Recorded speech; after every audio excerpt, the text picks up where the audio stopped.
PlayStation shocked the world yesterday when they made an announcement concerning its most recent attempt at a live service game in Concord. We got a lot to get through, so let's break that all down. Up next.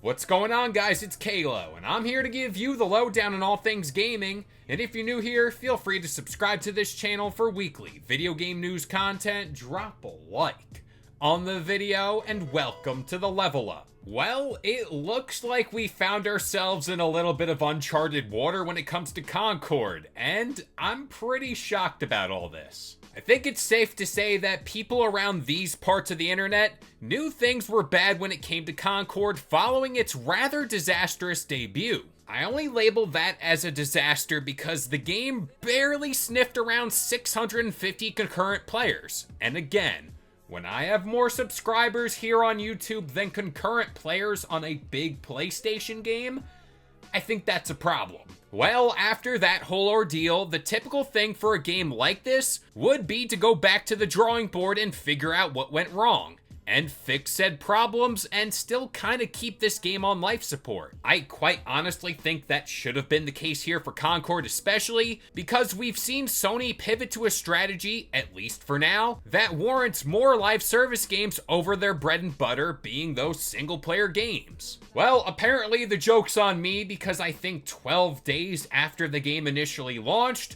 PlayStation is shutting down Concord. And this news came out through a PlayStation blog post where they did dive more into the reasoning behind this rather rash choice. Quote, "While many qualities of the experience resonated with players, we also recognized that other aspects of the game and our initial launch didn't land the way they intended." Now, further down that blog post, it was shared for those of you who did happen to purchase the game. You will be offered a full refund whether you bought it on the PS5 or PC. And as for that exact date when the game's servers will be taken off online, that is slated for this week on September 6th. But I'm gonna kinda go out on a limb here. I don't think I'm exaggerating when I say this.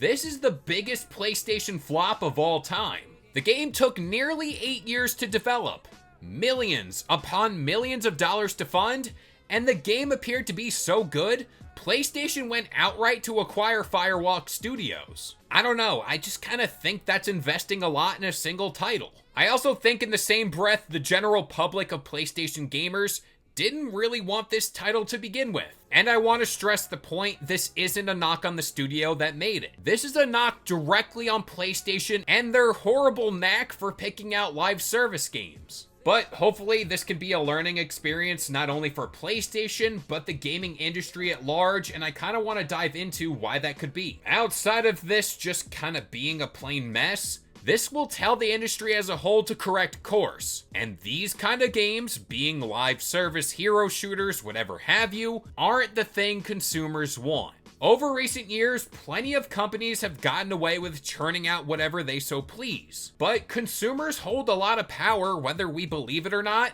because we give these companies money. And if we don't do that, well, you get a Concord. Now, the writing was on the wall for this title for months ever since it got revealed, and people kinda knew it would immediately sink. Because again, it's a run-of-the-mill hero shooter that would look to survive in a very crowded and competitive space that is dominated by games like Overwatch. But that's the thing too. Concord was missing all those key elements that made Overwatch a popular game in the first place. Overwatch at the time of its initial release was a pretty new concept in the gaming world. So, it already had that leg up. And we can't say the same thing about Concord, because it's nothing new, and again, we've seen plenty of games like this before. I also think releasing this style of game with a $40 price tag alienated a ton of what would have been players. But again, what do I know? But I also kind of want to stop the talk here because I've shit on Concord plenty of times in other videos. Mainly, my heart goes out to Firewalk Studios because at the end of the day, they were just kind of doing what they were told to do.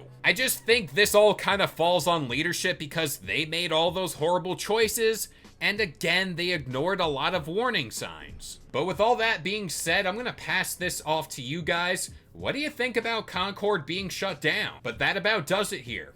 I've been Kalo, I gave you the lowdown on all things gaming, and if you're new here, feel free to subscribe to this channel for weekly video game news content. Drop a like on the video, and this has been the Level Up.